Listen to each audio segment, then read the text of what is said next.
You're still exempt. Just say, I'm unable to wear a face mask safely. Nothing more. Many millions cannot safely wear a face mask. With the one-size-fits-all face mask approaches, this presents a problem. Those who can't safely wear a face mask are pressured into wearing one, to their own detriment, or they are alternately discouraged from using vital services due to the heavy-handed enforcement measures that place personal safety secondary at best. The reasons for not being able to safely wear a face mask are many, from obvious issues such as chronic lung ailments and terminal heart conditions to less obvious issues like panic attacks, dyspnea like shortness of breath, angina, chest pains, cephalalgia, headaches, migraines, internal physical deformations from injuries or genetic abnormalities. Since my previous writing on the topic, in addition to my own experience, I've received many correspondences from people crossing face mask compliance checkpoints and sharing what works and doesn't work for them. There are some behaviors that work repeatedly across the board, and there are some behaviors that don't work. Using some of these principles, I have yet to wear a face mask even one time. One sentence is supremely helpful. You almost never need anything else, even in the most locked-down environments. I am unable to wear a face mask safely. I'm going to elaborate more on why that is such an effective sentence, and the only sentence you need at a compliance checkpoint. The risk of putting a person in a situation where they practically have to say no is that they say no. While those millions who cannot safely wear a face mask also have legitimate sovereignty concerns, constitutional concerns, natural rights concerns, legal concerns, and perhaps many other concerns, there are very few Americans policing face mask policy who will effectively quit their job for the benefit of another by saying, I totally agree with you. No one should have to wear a face mask. I'm going to look the other way, knowing that I may be one of the unemployed 30% of Americans 10 minutes from now by honoring your personal sovereignty. That would be purely irresponsible of that person checking for compliance, and you'd be expecting far too much of them. You'd probably be expecting more from them than you might expect from yourself, which isn't fair. That's hypocrisy, in fact. You can perhaps imagine how ineffective it therefore is to make such an argument at a compliance checkpoint. It's simply not the right venue. The compliance checker may even have been trained to involve a supervisor anytime anyone makes such a natural rights claim and to have you added to a blacklist. To violate that instruction could, again, come at the cost of them losing their job. Great effort, after all, is made by management consultants and behavioral psychologists to create policies that remove the humanity from a human and to make him more like a machine while on the job. Going the natural rights route is particularly dangerous because it's an axiomatic battle. It requires the compliance checker to believe the same hard-won axioms as you. If they believe in anything, they're far more likely to accept the commonplace for the greater good. Combined with the anti-sciencey rhetoric of mask enforcement and fear that floods the airwaves, the places where you are most likely to find strict face mask enforcement are the places where you are least likely to happen upon someone who share those axioms. Coastal locations, big cities, airports, a host of other hubs, you might end up with a memorable conversation. But in those places, you aren't likely to get yourself through the door unmasked with that kind of approach. While I have no cross-sectional data, I would also presume that those who self-select for jobs at compliance checkpoints are less likely to be sympathetic to natural rights. The odds are against you with this argument in this venue. Honor your own privacy by not talking specifics about your own health and well-being with strangers. Other people who cannot safely wear a face mask may have a face mask exemption for a medical reason that they are exceedingly comfortable talking with strangers about. A problem in that situation is that a stranger may not agree with you about the severity of your mask problem and its impact on your wearing a face mask. This is not a discussion to have with a stranger. You open the door to questions like, well, how bad is it really? Or statements like, it would mean a lot to the other customers if you would wear a face mask for the first 10 minutes you're in the store, until you start to feel discomfort. Do not open the door to this line of conversation. At a compliance checkpoint, some people who desire to pass by unmasked will talk brashly about the Americans with Disabilities Act, the ADA, protecting them from having to disclose personal details. Others will talk about the Health Insurance Portability and Accountability Act, HIPAA. I just choose to rely on standards of common decency and personal privacy. Although aspects of those laws are based on exactly that sense of decency, there is no need to invoke federal law. Medical advantages and disadvantages over others are a personal affair. Psychological advantages and disadvantages over others are a personal affair as well. Abilities and disabilities are also a personal affair.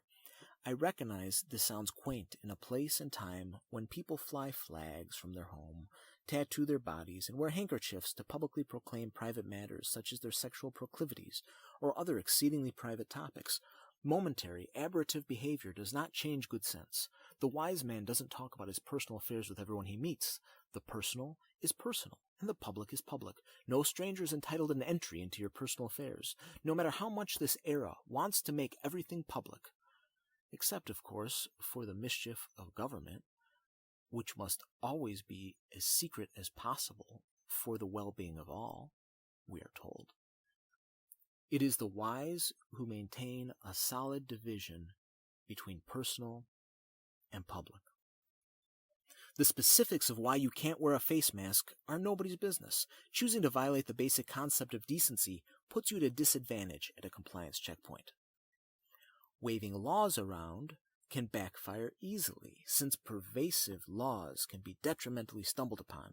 A summary of applicable laws are part of the onboarding for any well-trained employee these days. It's useful to know the federal laws and how they are likely to impact an employee's training. As one example, an employee isn't going to want to ask about your specific concerns that cause you to be exempt from wearing a face mask because it opens them and their employer up to additional liability in the conversation. Knowing that basic detail of training makes it easier for you to simply say, I am unable to wear a face mask safely. And to note that in many situations your privacy is going to be honored by the properly trained person checking for compliance. The path of least resistance is the path many employees will take. Some employees shut down when they hear laws. Some employees call their supervisor. Some employees are trained to turn you away and report you directly to their legal department. Many employees will totally disregard whatever was said at a mandatory training session at 8:30 a.m. 4 months ago, before they had their second coffee that morning. The more you press them with heady matters like laws or philosophy, the more your effort is likely to backfire. Waving laws around can backfire, especially when it adds tension to a conversation. That would be another way that people with legitimate exemptions put themselves at a disadvantage at a compliance checkpoint.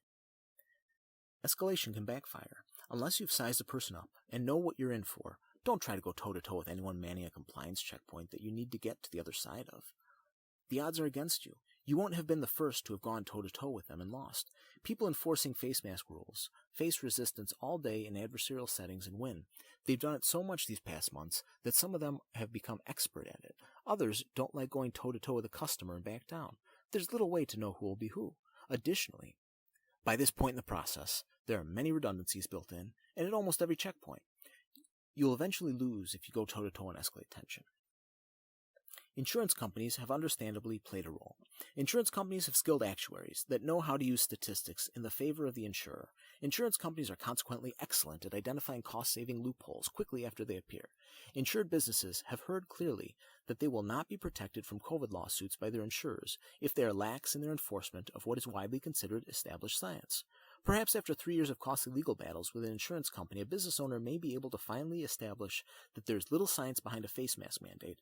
But how many business owners and managers want to make that legal battle the next 3 years of their lives, especially against an insurance company with seemingly unlimited resources?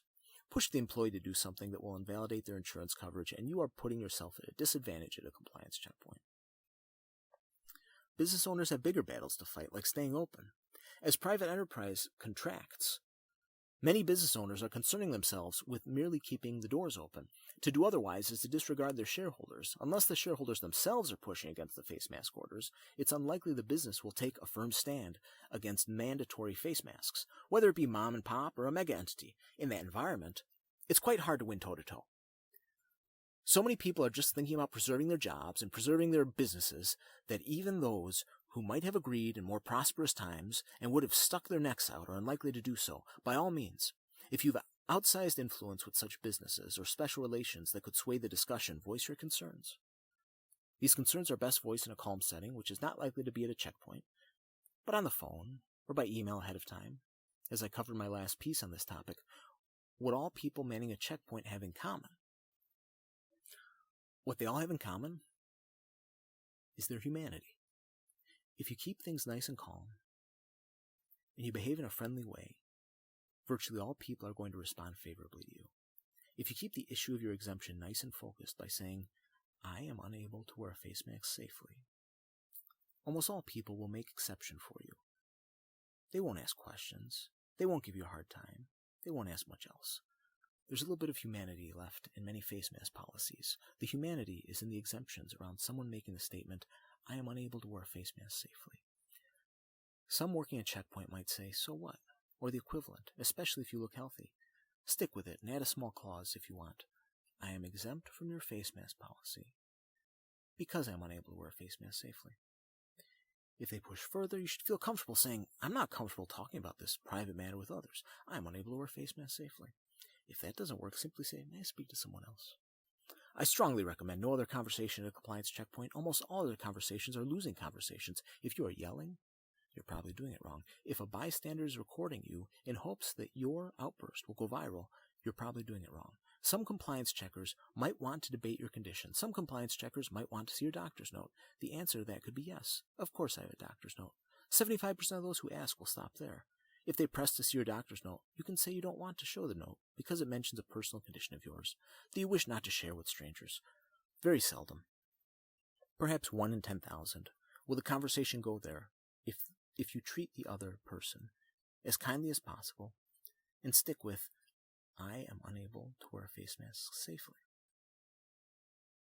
Please raise Cain, but preferably off-site. If you're treated unfairly, you can pretty easily make an employee's life a nightmare in this era. Make a few phone calls to supervisors. If that doesn't work, then work your way to the top of the company. This is so incredibly important. Call their superiors and then annoyingly follow up, preferably daily. That's the way to get things done. Seldom is follow-up necessary. So often, a single 3-minute phone call is enough. If that doesn't work, only then go to the media or use social media. Media and social media are not effective places to begin. Unwilling to do the effective work of picking up the phone, so many people start with social media and end with social media. Social media and media are easy to ignore, ineffective, insulated ways to be easily muted. Speaking to a supervisor is the opposite of cancel culture. Don't feel bad about going to a superior. This is the opposite of cancel culture. This is meritocracy. Cancel culture's adherents take your personal behavior, not committed in the commission of your job, and instead of walking away from you or engaging you on intellectual repartee, seek to report you to higher authority by getting you canceled from your job, canceled from your banking, or canceled from some other area of life, such as a communication platform.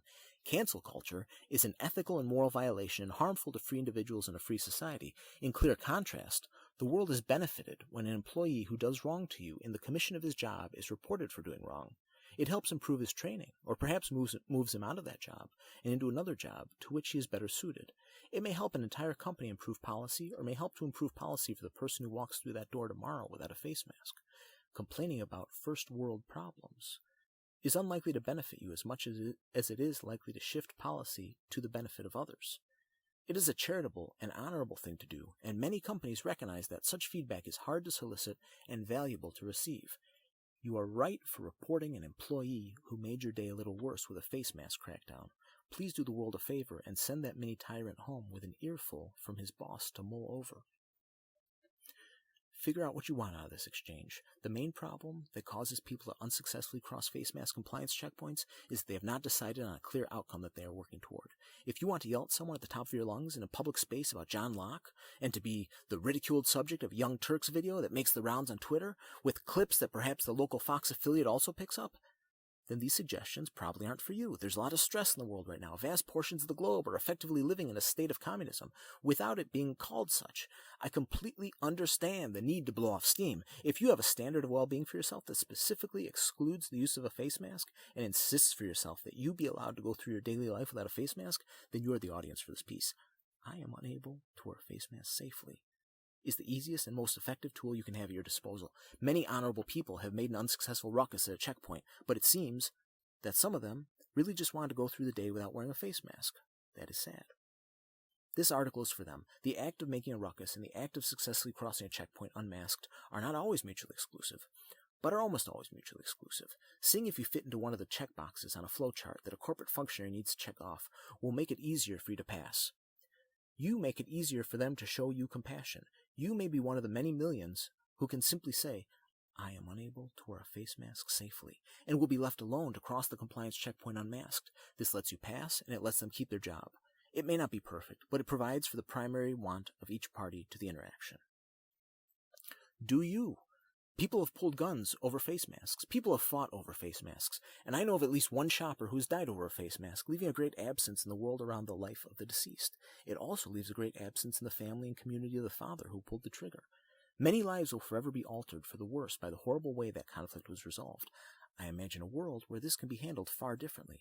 The mask holes, demanding everyone mask up, are insisting a personal medical issue be handled by fiat, which never goes well. The level of force, intimidation, and ultimatum around this topic is very bad for society. Widespread inability to use words to settle a dispute is evidence of a devolution of culture. The face mask issue is the proving ground for greater areas of compliance to come. Unless good people cause the slippery slope to end here, masking up, deplatforming, and canceling is not where this ends. Less than 80 years ago, the United States government put Japanese Americans convicted of no crime into prison en masse. Today, mainstream politicians and media in the United States are advocating for a political system that killed more than 100 million civilians over the last century. Since Roe v. Wade, a number of babies equivalent to more than half of the current black population have been aborted by the eugenicists who run and fund abortion clinics. A black baby in New York is more likely to be aborted than to make it out of the womb alive. The United States has almost constantly been at war since its founding. All this barely begins to tell the story. The United States government is awful. So many with their hands on the levers of power are awful. There is no moral backstop within the government. It doesn't come to an end with them. No one in D.C. is the deus ex machina. You are deceiving yourself if you don't think this can get so much worse. If you are one of the many millions affected by a mask, rather than wearing a harmful mask, now's the time to take a stand. It doesn't stop everywhere until a mass of people insist it stops. But it can stop in your own life when you make it stop. You still have control over that in your own life. I personally don't intend to make this my last stand, but for my own well-being, I have not once complied with a face mask order, and I have no intention of ever complying with a face mask order. I hope you'll join me. Are you with me? Send me your stories from the compliance checkpoint, and help me put an end to this tyranny.